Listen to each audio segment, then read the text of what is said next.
Good afternoon, everyone. A powerful, damaging hurricane is hours away from our coast. It packs punishing storm surge, fierce winds, and torrential rains. If you've been asked to evacuate, don't wait. Leave now. You put your life at risk by staying. Don't plan to leave once the winds and rain start. Don't try to drive on flooded roads. Those flood waters can be deadly. Don't expect first responders to be able to get to you during the storm if you decide to stay. Yesterday, I ordered a state evacuation of North Carolina's barrier islands, from the Virginia line to the South Carolina line. Thanks to our local partners, many evacuation orders are in place for other areas, and I urge residents to heed those orders. Go now. 750,000 to 1 million North Carolinians have been asked to evacuate. If you aren't under evacuation orders, now's the time to finish preparations and get ready to hunker down. Understand that the rain may last for days and will be measured in some places in feet and not inches. Finish gathering your supplies, food, water, batteries, flashlights, medications. Plan to be without power for days.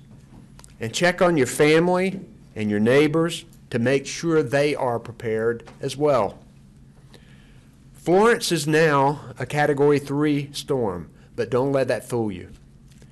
We are on the wrong side of this storm, where most of the damage is done.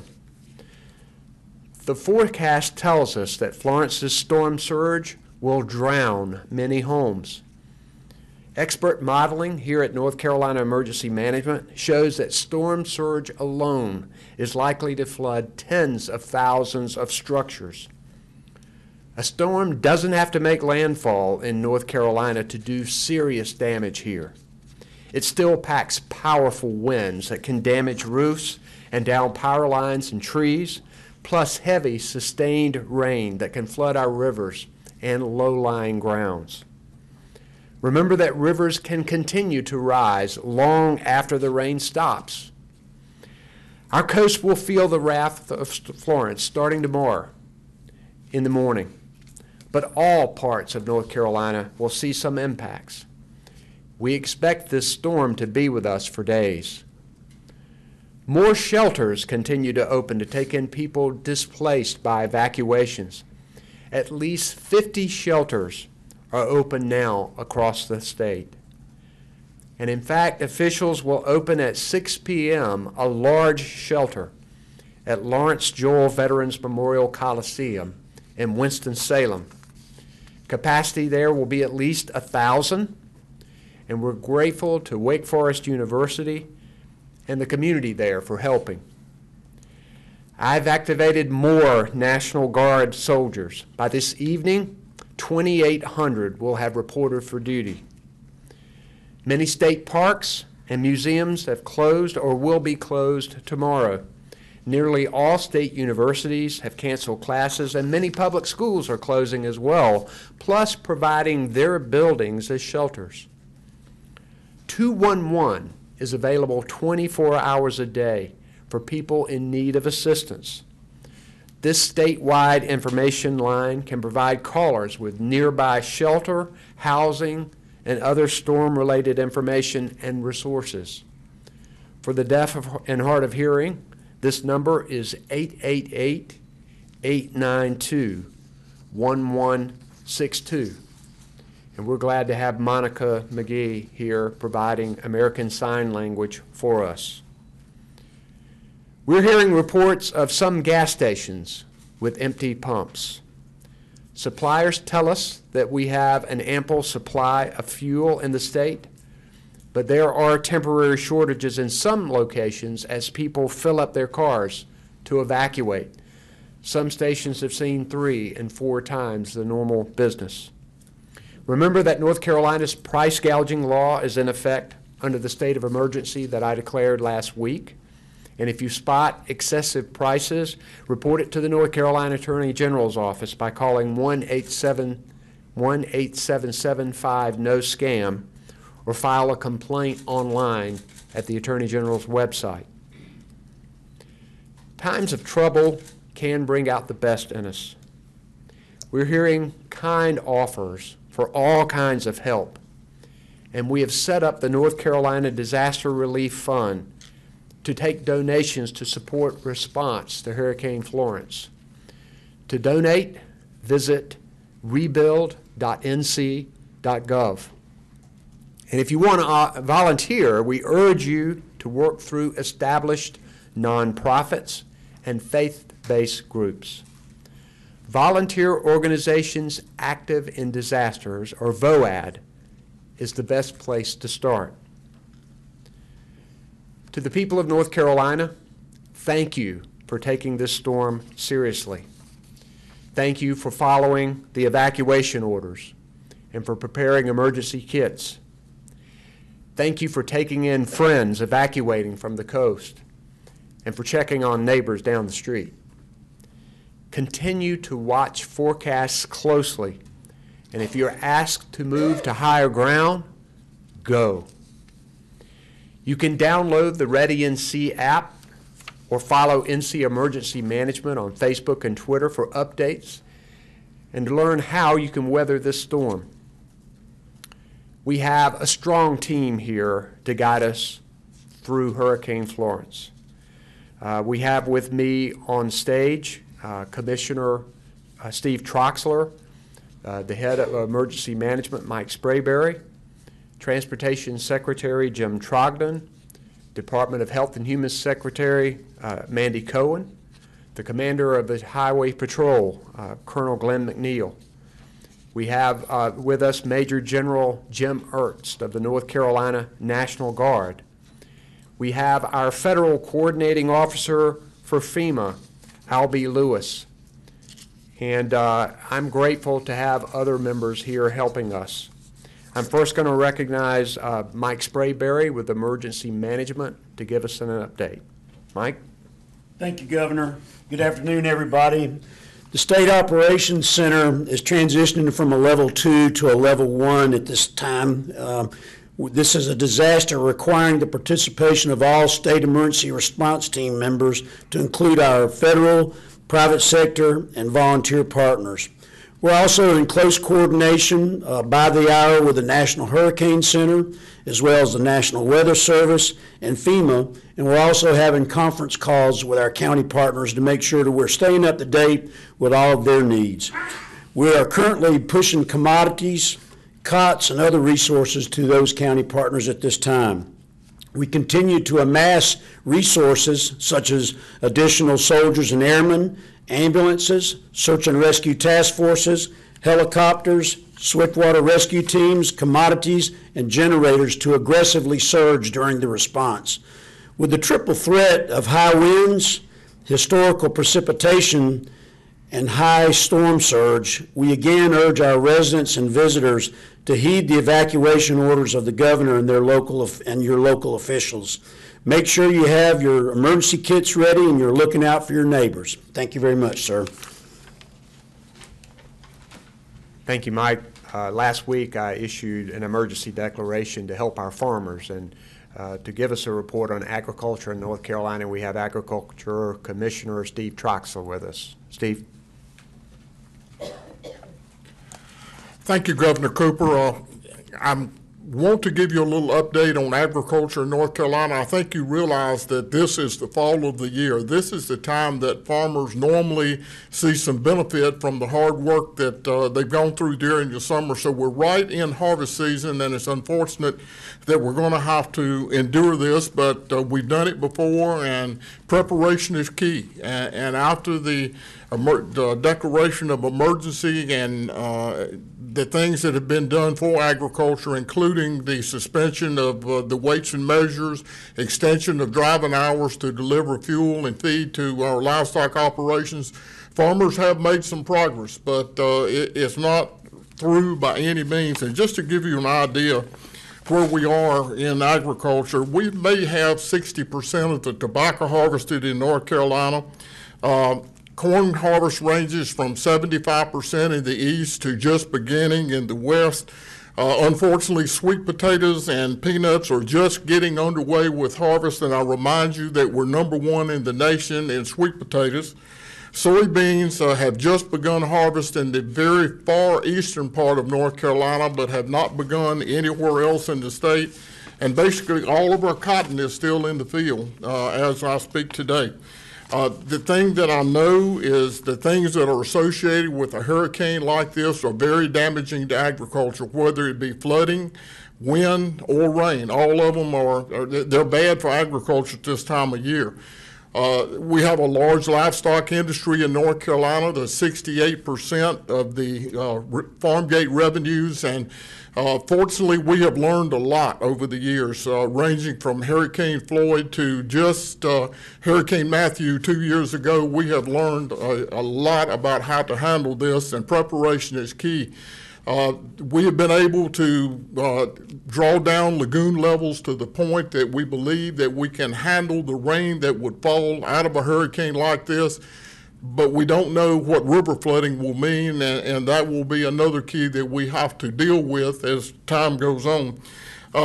We can draw these lagoons down under the management of DEQ for the precise application of nutrients to land, so we've done that. Animals are moved to higher ground. Some animals have gone into the market to lessen the probability of them being in harm's way. So the preparation has been done, and now it's up to Mother Nature as to what happens. I can tell you that our livestock industry did a phenomenal job with Hurricane Matthew, and even though we had a few losses of livestock, it was minimal compared to the number that we have. We had about 2,800 pigs that were lost, but compared to the 9.1 million pigs that we have, it's very minimal. We did lose 1.8 million birds during that event, but compared to the 800 million that we have in North Carolina, it's very, very minimal. So we've become very good at this. We have closed lagoons and flood-prone areas, and when you get a tremendous amount of water like we're going to see out of this event, there are studies that have been done about what are the pollution levels afterwards, and what has been found, there's so much water and so much dilution, even with municipal waste treatment plants failing, other types of pollution is diluted to the point that it's not really a problem. So I guess that's a silver lining in what we're going to see. So I thank you for the opportunity, Governor. I thank you what you've done to let farmers get their crops out of the field, and all we can do now is hope and pray for the best.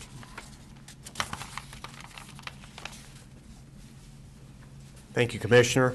We'll now have the Secretary of Health and Human Services, Dr. Mandy Cohen, to talk about public health. Dr. Cohen.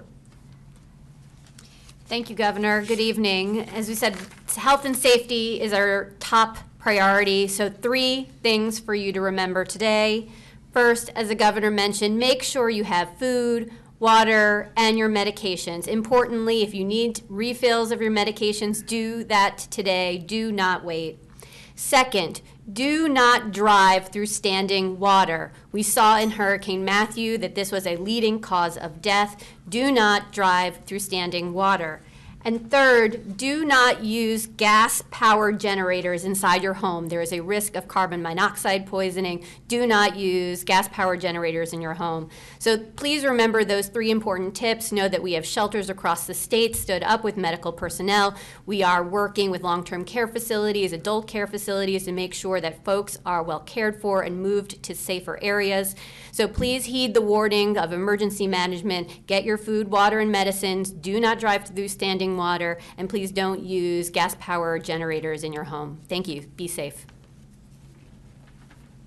Thank you, Secretary Cohen. We'll now have our Secretary of the Department of Transportation, Jim Trogdon, to give us a transportation overview.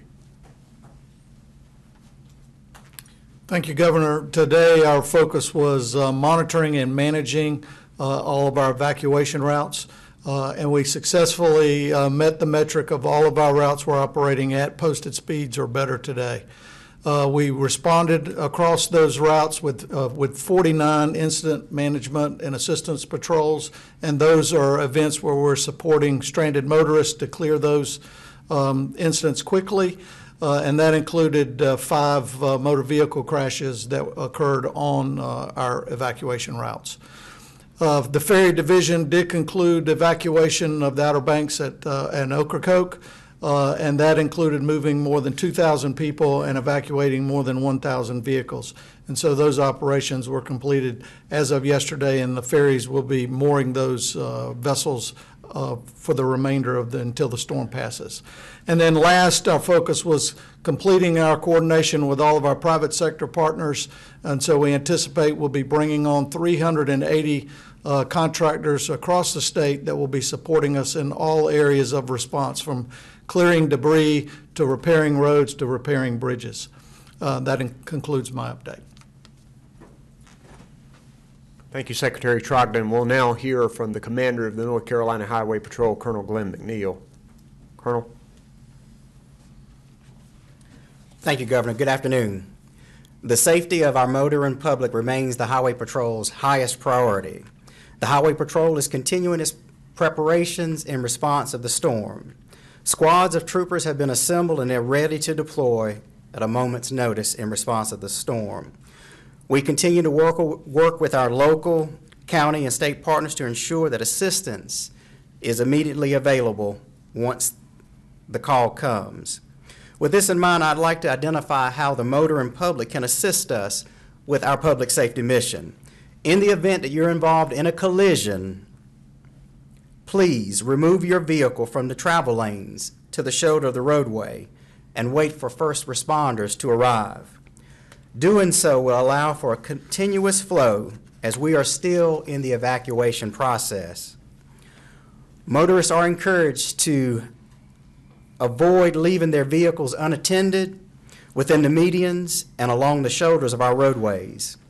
Troopers, along with our partners with DOT, will be immediately and are immediately removing vehicles from the evacuation routes to ensure that the safety of other motorists and emergency responders.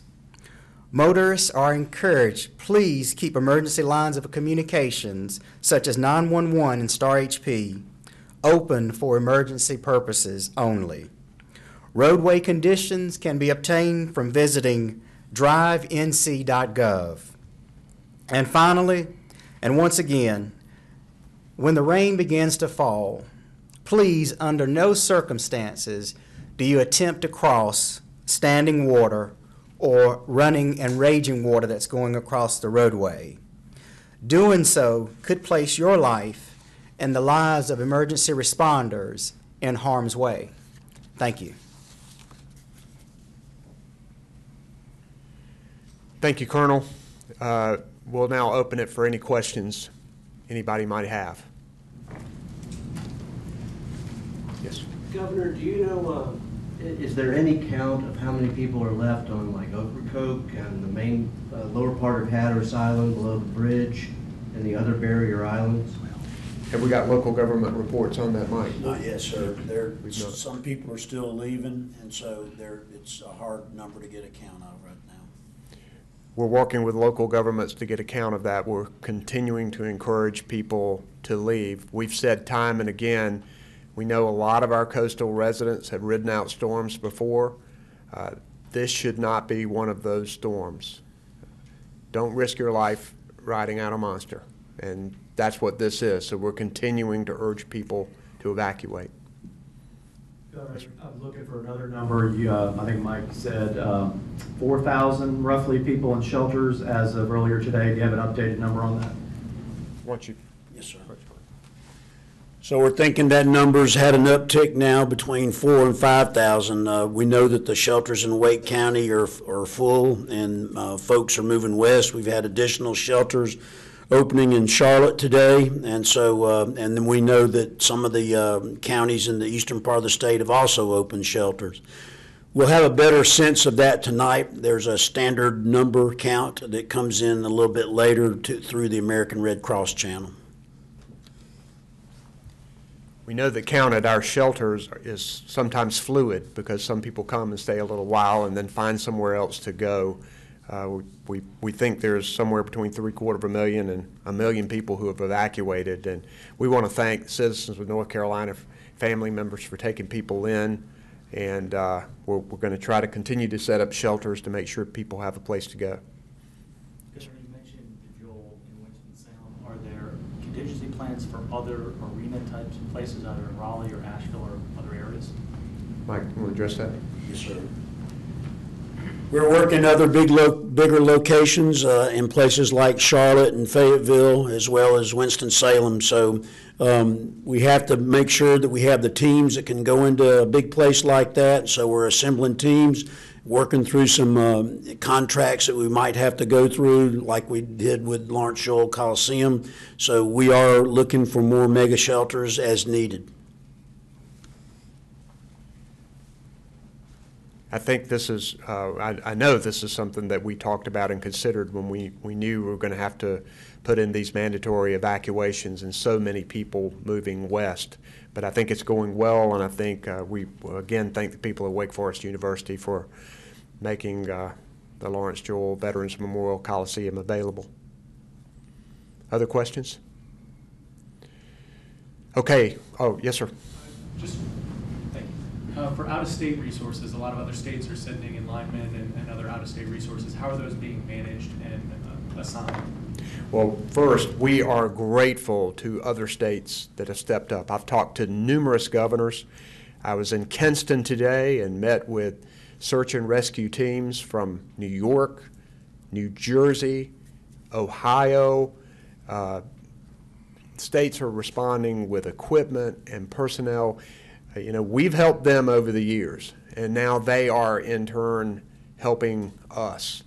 And our emergency operations center is helping to direct those resources where they are needed. Mike, you got anything you wanted to say about that? Yes, sir. You can. So we have a regional coordinating center east in Kinston and a regional coordinating center central up in Butner. And as resources are required by counties, we have the resources chopped out down to the counties to help them respond to whatever hazard or need that they have. And so what you'll see is that we have a lot of folks in what we call a staging area, and that's where the governor was today visiting those folks. And so as the resource requests come in, they get mission assigned to go out to the county, and that's how we basically we're organized, and that's how we manage them.